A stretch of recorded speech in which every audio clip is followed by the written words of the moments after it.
매일 아침 미국장 리뷰부터 국내장을 프리뷰해보는 시간이죠. 재밌고 알찬 정보로 여러분의 아침을 열어줄 매일경제 아메리카 리포트 메아리 시작해보도록 하겠습니다. 그럼 간밤 미증시 어떻게 마무리했는지 저희 마켓 모닝콜 통해서 함께 시작해보도록 하겠습니다. 그럼 화면 통해 함께 만나볼까요? 간밤 미증시 3대 지수 상승 마감했습니다. 다우지수 0.18% 상승 마감했고요. S&P 500 0.26% 상승, 나스닥 지수 0.35% 상승 마감했습니다. FOMC를 앞두고서 관망세를 보였음에도 엔비디아 덕분에 미증시가 일제히 상승 마감한 건데요. 상승 마감했던 미증시는요.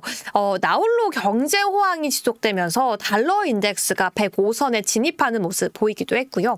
국제 유가와 함께 살펴보시자면 과매도로 인식되면서 다시 한번 반등해주는 모습이 포착되기도 했습니다. 소문난 잔치였을까요? WWDC 이사가 시작이 되었는데 오히려 애플의 주가는 하락세를 보이는 모습도 특징적이었습니다. 그럼 머니맵 한번 살펴보도록 하겠습니다. 전반적으로 빅테크들은 좀 상승을 이끌었지만 애플과 테슬라에서 낙폭이 좀 크게 나왔다는 점도 특징적이었고요. 반도체 섹터 내에서도 전반적으로 상승했지만 AMD가 거의 5% 가까이 하락했다는 점도 특징적이었는데요.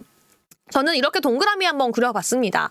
엔비디아는 액면 분할 이후에도 시장에서 긍정적으로 반응했던 모습. 오히려 엔비디아가 너무 잘 가면 AMD는 다시 한번 좀 하락하는 모습이 보이기도 하는 시장이고요. 애플과 테슬라 도대체 왜 이렇게 과도하게 하락했는지도 오늘 함께 이야기해 봐야 할 것 같습니다. 그럼 섹터별로도 함께 살펴보도록 하겠습니다. 이 새벽 시장에서는 유틸리티와 에너지가 다시 한번 강하게 반등해주는 모습을 보였고요. 금융주 그리고 경기 방어주 위주로 하락하는 모습이었는데요. 시장에서는 요즘에 이런 이야기가 들려오고 있습니다. 미증시의 랠리를 그동안 빅테크가 주도했다라면 하반기 시장에서 수익을 내기 위해서는 헬스케어와 소재 관련주를 담아야 한다라고 이야기가 나오고 있는데요. 여러분들은 과연 어떻게 판단하고 계실지 의견 함께 공유해 주시기 바라겠습니다. 그럼 국채 금리도 함께 살펴보도록 하겠습니다. 전일 시장이었죠. 오히려 비농업 고용 지수가 너무 예상치 대비해서 높게 나오면서 시장에서는 국채 금리가 고공행진하는 모습을 보이기도 했었는데요.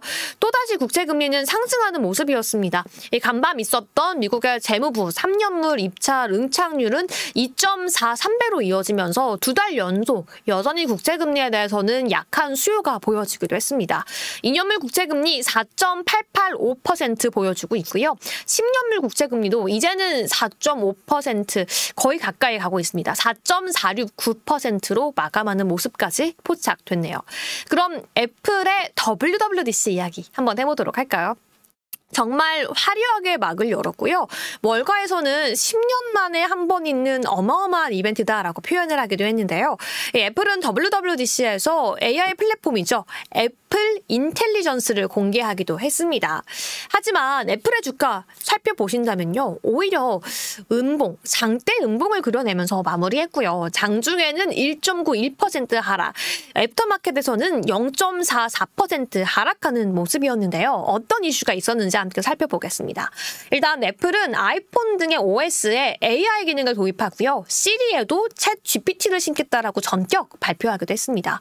그간 AI 영역에 있어서 지각생이라고 수식어가 달라붙기도 했는데 이번에는 OS에 AI 기능을 본격적으로 도입하겠다라고 밝힌 거죠.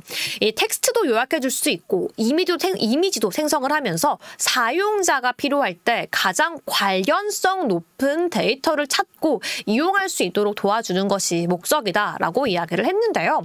무엇보다도 온 디바이스의 형태로 제공을 하겠다라고 얘기했고요. 오히려 기술력보다도 계속해서 부각되고 있는 개인정보 이슈를 의식한 것인지 개인정보를 따로 수집하지 않고서도 AI 기능을 여러분들께 제공할 수 있습니다라고 발표해 주기도 했습니다. 하지만 시장에서 한 가지 아쉽다는 평가가 나오는 건요. 너무나도 개인정보에 대한 언급을 많이 하면서 기술에 대한 내용들은 조금 부족하지 않았나라고 시장 투자자들은 생각하고 있는 것도 주가에 반영이 되고 있는 것 같습니다. 여기에 더해서 가장 중요한 건 이번에는 오픈 AI와의 파트너십을 공개했다라는 점에 있는데요.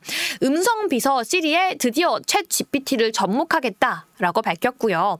올해 말에는 챗 GPT-4.5가 통합된다라는 소식도 전하기도 했습니다. 이미 챗 GPT를 통해서 공개가 되었던 4.5 같은 경우에는 사람처럼 음성으로 대화가 가능한 인공지능이기 때문에 시리에 탑재가 될 경우 훨씬 더 AI 기능이 올라갈 것으로 기대가 되기도 있고요. 다양한 좀 기능들에 대해서 언급을 해주자라면 뭐 회의록도 요약해주고 스케줄도 짜주고 음성으로 얘기하지 않고 텍스트로만 입력하더라도 요청을 수행할 수 있다라는 점들이 공개되긴 했지만 오히려 시장에서는 이미 WWDC가 공개되기 전부터 어느 정도 예상하고 있던 점들이 그대로 발표가 되었기 때문에 그 이상의 주가가 상승한 효과는 일어나지 않았다라고 평가할 수 있을 것 같습니다. 그럼 국제유가도 함께 짚어볼까요? 전반적으로 조금 상승세가 나와줬습니다. WTI 3.57% 상승하면서 78.23달러, 브렌트유는 82.91달러로 마감하는 모습이었는데요. 그간 좀 과매도세가 나왔다라는 인식 속에서 다시 한번 급 반등을 해줬고요. 국제유가뿐만 아니라 천연가스 역시 4거래일 연속 상승하는 모습이었습니다. 아무래도 강한 고용지표가 좀 확인이 되기도 했고요. 여전히 미국 경제는 견조하구나라고 시장에서 인식하면서 여름철 드라이빙 시즌에는 수요가 조금 견조하지 않을까라는 기대감까지 함께 반영되고 있습니다. 무엇보다도 이번 주 FOMC 점도표 수정 가능성까지 함께 반영되고 있다는 점도 특징적이네요. 그럼 마지막으로 M7 기업들 함께 정리해 보도록 하겠습니다. 마이크로소프트도 1% 가까이 상승했고요. 엔비디아도 액면 분할 이후 0.75% 시장에서의 좀 기대감이 반영되기도 했습니다. 알파벳 상승, 아마존은 무려 1.5% 상승하고 메타도 2% 가까이 상승하는 모습이었는데 오히려 애플과 테슬라는 빠졌죠. MS에 대한 이야기를 한번 해보고 싶은데요. 한방이 없었던 애플 인텔리전스와의 반면에 마이크로소프트에는 오히려 긍정적으로 작용을 했습니다. 왜냐하면 결국에서는 한방이 없던 애플의 WWDC에서 핵심은 오픈 AI, 챗 GPT였고 결국은 오픈 AI의 대주주인 마이크로소프트가 AI 생태계의 주도권을 더욱더 강화할 수 있을 것이다 라는 시장에 기대감이 더해지면서 애플이 상승하기보다는 MS가 상승했다라고 볼 수 있을 것 같습니다. 테슬라도 함께 살펴볼까요?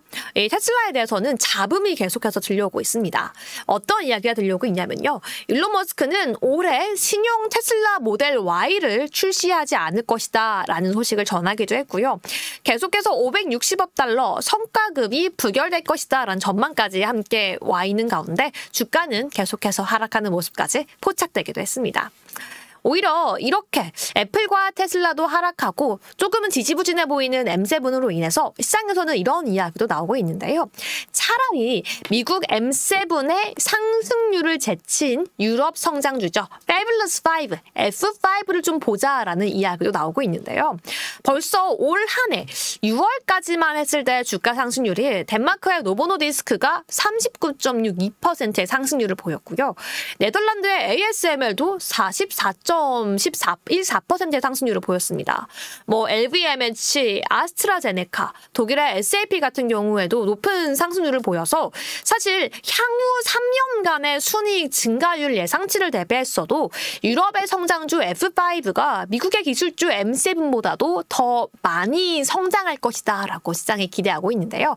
과연 우리의 투자 방향성은 M7이 맞을지 F5가 맞을지도 함께 판단해 보셔야 할 것 같습니다. 여기까지 오늘의 브리핑 마무리해 보도록 하겠고요. 어떤 이슈가 중요한지 잠시 뒤에 게스트분 만나서 오늘의 내용 함께 짚어보도록 하겠습니다.